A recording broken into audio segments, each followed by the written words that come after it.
Welcome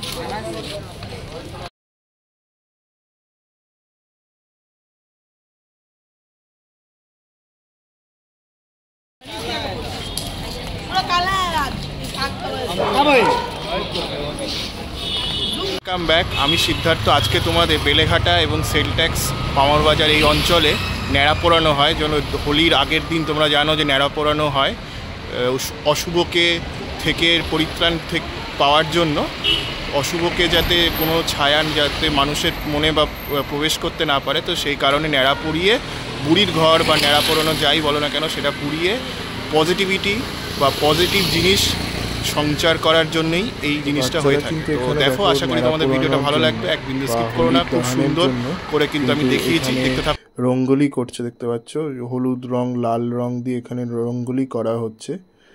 তার এখানে কিন্তু শুকনো বাঁশ, কাঠ, বিভিন্ন রকমের কাঠ, জানলার কাঠ, এই সমস্ত শুকনো যে কাঠগুলো রয়েছে সেই কাঠগুলো কিন্তু এখানে স্তূপ আকারে তৈরি রাখা রয়েছে। তারপরে আস্তে আস্তে শুভ সময় দেখে, আজ এইবারে শুভ সময় ছিল 11:30, মানে 13ই মার্চ রাত্রি 11:30টার সময় কিন্তু এখানে আগুন জ্বালানো হবে। তার আগে প্রস্তুতি চলছে, দেখতে পাচ্ছ। তো এখানে কিন্তু রঙ্গোলির আকারে কিন্তু বাচ্চারা পুরো এই অংশটা সাজাচ্ছে। দেখো কি সুন্দর লাগছে জায়গাটা।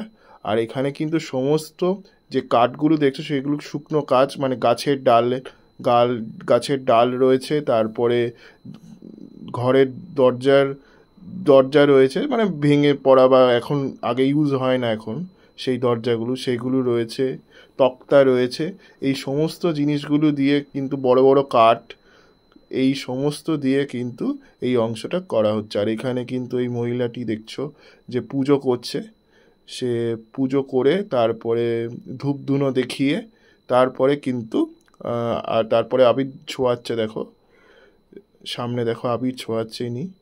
তো আবির ছোঁয়ানোর পরে এবার আস্তে আস্তে কিন্তু উনি একটু পুজো করবেন, যে ধূপ ধুনো দেখিয়ে পুজো করবেন, দেখতেই পাচ্ছ। আর তারপরে কিন্তু একটু জল ছেটা, এই দেখো ধূপ ধুনো দেখাচ্ছে এই জায়গাটায়। তো এই যে জায়গাটায় ধূপ ধুনো দেখিয়ে ধূপটা পুঁটে দিলেন। এবার তারপরে কিন্তু জল দিচ্ছেন জায়গাটায়, গঙ্গা জল একটু ছিটিয়ে দিচ্ছেন আর কি। তারপরে কিন্তু এই দহনে আস্তে আস্তে মানে তোমার আগুন দেওয়া হবে।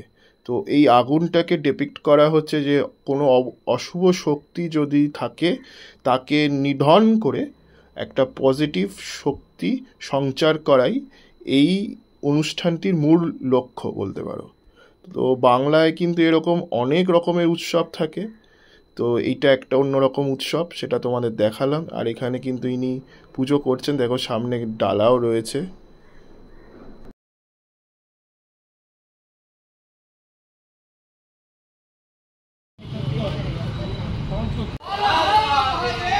এই ন্যাড়া পোড়ানো বা হোলি দহন যেটাই বলো না কেন, তো এটা আগুন দেওয়ার আগে এই অংশটাতে, এই কাঠের আগুন দেওয়ার আগে কিন্তু সবাই 3 বার করে এই অংশটায় প্রদক্ষিণ করে, তারপরে কিন্তু আগুন জ্বালানো হয়। সেই অংশটাই কিন্তু তোমরা এখানে দেখতে পাচ্ছ। তো বিভিন্ন রকমের রিচুয়ালস থাকে। কেউ ওই জায়গাটায় কিন্তু একটু হোলি ছিটিয়ে দিচ্ছে, কেউ গঙ্গা জল দিচ্ছে, কেউ কলা দিচ্ছে, কেউ ডাব দিচ্ছে।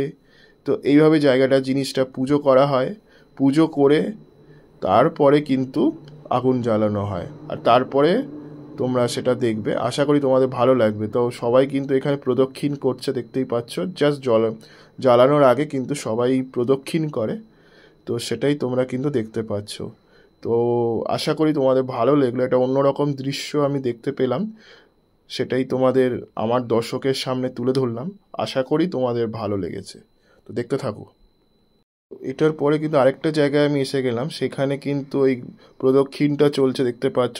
পণ্ডিতজিও রয়েছিল, তিনি পুজো করার পরে কিন্তু সবাই ওই জায়গাটায় প্রদক্ষিণ করছে। কেউ ঘুঁটে দিচ্ছে, কেউ ফল দিচ্ছে। তো এই জায়গাটায় সেই জিনিসগুলো দেওয়ার পরে প্রদক্ষিণ করে তারপরে কিন্তু আস্তে আস্তে এই যত আগুন ধরানো হলো, গঙ্গা জলে দেওয়া হলো। তো এইভাবে কিন্তু, আর ওই যে ফলটা এখানে দেওয়া হচ্ছে সেটা কিন্তু উৎসর্গ করা হচ্ছে আগুনে বা অগ্নিতে উৎসর্গ করে তারপরে কিন্তু এটা কাজটা করা হচ্ছে। পণ্ডিতজি রয়েছে তিনি কিন্তু ফুল ছিটিয়ে দিলেন, দেখতে পাচ্ছি। তো এইভাবে কিন্তু পুজো অর্চনা করার পরে কিন্তু আগুনটা জ্বালানো হচ্ছে। দেখো এখানে কিন্তু অলরেডি আগুন জ্বালানো হয়ে গেছে। তো আস্তে আস্তে কিন্তু আগুন জ্বলছে, দেখো দাও দাও করে আগুন জ্বলছে। তো এই আগুন মধ্যে দিয়ে সমস্ত অশুভ শক্তি যাতে নিধন হয় এবং ভালো শক্তি বা শুভ শক্তি উৎস ঘটে বা উত্তীর্ণ হয়, সেই কারণেই কিন্তু এই হোলি দহন বা আমরা যে বাংলায় যেটাকে ন্যাড়া পরানো বলি সেটা হয়ে থাকে। জাস্ট দোল পূর্ণিমার আগের দিন এটা কিন্তু অনুষ্ঠিত হয়, সব জায়গায় হয়। আমি এই কলকাতার একটু চিত্র তোমাদের সামনে তুলে ধরলাম, আশা করি তোমাদের একটু ভালো লেগেছে। আর তোমরা এটা দর্শন করছো, লিখে জানিও আমার কমেন্ট সেকশানে কেমন লাগলো। একটা অন্যরকম দৃশ্য কলকাতাবাসী হয়ে তুলে ধরলাম, লিখে জানিও কেমন লাগলো।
फेंक ले तो नहीं है बेटा उठा के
পর এরকম কিন্তু রয়েছে, পরপর এরকম ন্যাড়া পোড়ানো হচ্ছে কিন্তু আমাদের। এটা হচ্ছে সেল ট্যাক্স, বেলেঘাটার সেল ট্যাক্স বা পাবানো বাজার যাই বলো না কেন, তো সেইখানে কিন্তু এরকম সুন্দর সুন্দর ন্যাড়া পোড়ানো হচ্ছে। প্রথমবার আমি এক্সপিরিয়েন্স করলাম, তোমাদেরকেও দেখালাম, কেমন লাগলো লিখে জানি। যে সামনে একটা রয়েছে ন্যাড়া পোড়ানো হয়েছে, এই এখানে কিন্তু আরেকটা হচ্ছে, দেখতে পাচ্ছ, এটাও একটা ন্যাড়া পোড়ানো হচ্ছে। এটা একদম ওই সেল ট্যাক্স যে অফিস রয়েছে তার একদম পাশে,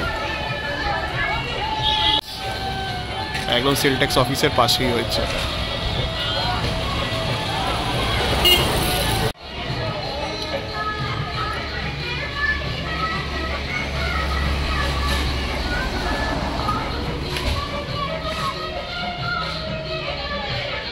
তো এতক্ষণ দেখছিলেন ন্যাড়া পোড়ানো এবং কিভাবে ন্যাড়া পোড়ানোটা হয়। সমস্ত আগে পুজো পাঠ হয়, তারপরে ন্যাড়া পোড়ানোটা কিন্তু শুরু হয়।